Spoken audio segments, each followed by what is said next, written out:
Hey guys, welcome back to the RevAMP program. Today we're going to go through stage 3, circuit number 3. And stage 3, circuit number 3 is a lower body circuit. Okay, so we have a lot of single leg exercises today. So we're going to be really challenging your balance. And we have a little circuit at the end that's going to be targeting our glutes. So today all you're going to need is a chair and a bit of space. Okay, so I'm doing it here in my front room, my living room, and I'm just going to use a normal dining room chair. I'm just going to use that to lean on. We're also going to need a resistance band as well, but these can be done without resistance bands, so you can just use this to progress to. Okay, so our first exercise is an activation exercise. And basically what we're going to be doing with this one is we're going to be balancing on one leg for a set amount of time. Refer to your program for reps, sets, and the amount of rest you need to be taking. And this is to really activate all those good muscles, especially through our residual limb, through our little legs.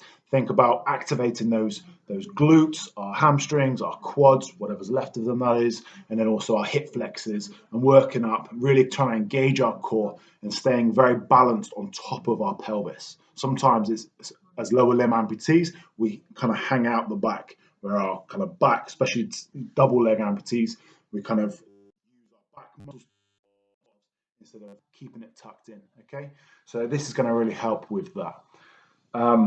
Okay, let's get into it. So our first exercise, you're going to need your chair. It's a single leg balance. Okay, so if you don't need a chair, that's absolutely fine. You're going to go without. Okay, so on my left leg, I'm sound without.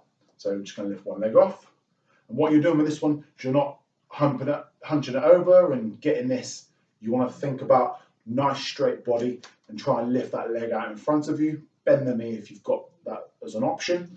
And we're just going to hold this for the amount of time that is programmed for you. And what you'll notice is your foot starts to twitch a little bit. You're just trying to find your balance. You want to think about keeping your knees stacked over your foot. You want to think about keeping yourself over your center of balance, over your leg. Okay, so you don't want to be hipping it out or like trying to cling onto the chair too much. Think about using these muscles. Okay, we're then going to go to the other side. For me, I'm going to use my hand. I'm not very good at balancing on my right leg. This is something I really need to work on. But with the condition that I was born with, my underdeveloped hip and my limited range of motion, I find this very challenging. So this is a really good activation for me personally, and I hope you'll find this one good as well. So taking that leg off and just trying to keep that hand as light as possible. See, I've hit this hitch up. I've hitched my hip up already. I can see it in the camera. So it's good to have a mirror or something like that in front of you, or somebody to talk to you. Okay, good. So that is a single leg balance. It's a fairly simple exercise, but it's our activation exercise. We are then moving on. Let's get this chair out of the way. I don't think you're going to need a chair for this one. It's a lateral lunge. So a normal lunge is when you step forwards and you drop that knee down. So I think we've done this one in the past, perhaps on circuit number 1, stage 1. That is our next exercise, in actual fact. But this is a lateral lunge, okay? Laterally going. So you need to be very warmed up for this one to protect the groin, okay? So we're going to take a nice big step to one side, keep one leg straight and squat down and back up, step together. If you've got the option of going the other way, then you're going to go for that as well. For me, I'm not going to be able to balance at all going to my right, so I know that's my limitations, so I'm just going to go to the left. Okay, but if you've got the option of going both ways, if you're a below knee amputee, I suggest you go both ways, or try at least. If you're a knee, you find it quite challenging, so just going to stick to the one side. So coming over and back up. Trying to get as deep as possible without straining that groin too much. Really press off. Okay, this is a lateral lunge. Okay, good. Our next exercise is a lunge.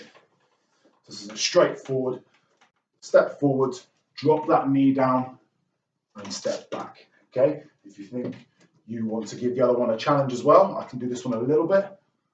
Dropping that knee down, really trust your hip, trust that residual limb. You're going to alternate sides. Of course, if you're not happy on your residual limb, on your prosthetic side, you don't have to at all. Stick to your capabilities. Okay, what have we got next? Golfer's lift. So again, you might want the chair for this one. I certainly do on my right. your leg. So one leg at a time, balancing on your leg, reach down, almost touching that floor and back up. Like I said, balance is the key for this one. I'll show you from the side. Really good for the hamstring, really good for that posterior chain, keeping that back nice and straight. Stick your bum out and back. And I'm going to try it on the right hand side. For me, I'm going to find this one pretty challenging. So I'll show you side on. What I'm going to do for this one, I'm going to take a little step back with the leg that should be going out. I'm going to find a little bit more balance by having that foot behind me.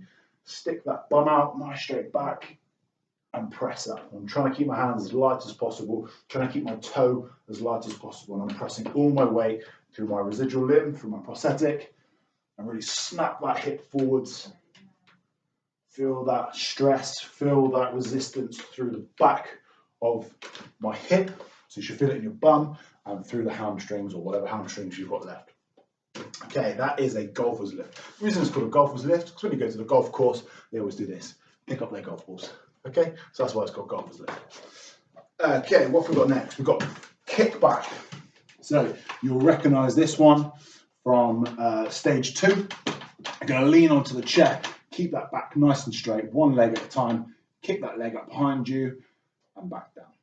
Squeeze at the top. 1, 2, squeeze and back down. Think about squeezing that glute, squeezing your bum, squeeze and back down. And then if you feel comfortable, onto the X side. Squeeze and down, squeeze and down. Okay, guys? Okay, excellent. So that is our 5 lower limb exercises. We now have a very short circuit, which is going to target in our hips. Get the chair out of the way. It's going to be on the floor. For this one, guys, you might want to use a resistance band, okay? You don't have to. It's just whatever you feel capable of. For me, personally, whenever I start to do workouts, I sweat quite a lot. A bit minging, sorry, but my leg is held on by suction. The more I get into the workout, the more sweat builds up in my leg. And when it comes to doing exercise like this, sometimes my leg slips off. So you may have to stop here, quickly go and wash your prosthetic and your stump or your residual limb, wash it off, and then come back and try this one again, okay? Or you might want to try one of those belts I sometimes use now to keep my leg on. Okay, so the little circuit that we've got is just 2 exercises. It's more of a superset. We've got glute bridge and clamshells. Like I said, this is programmed for you to be banded, but you don't have to if you don't want to. So let me just quickly go through these. Glute bridge, you should know this one. You should be quite familiar with this now. Keeping that core engaged, pressing through the heels, squeeze your bum and back down.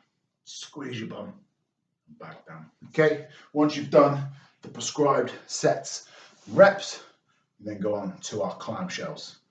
And remember, guys, like I said, this is prescribed with a band. So you're going to have a band around your thighs.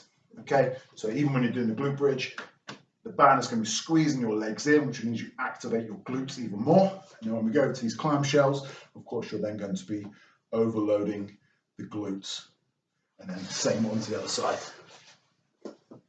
Okay, up and down. Nice. Guys, that was circuit number 3 of stage 3 of the RevAMP program. I hope you're enjoying it, and I'll see you on circuit number 4.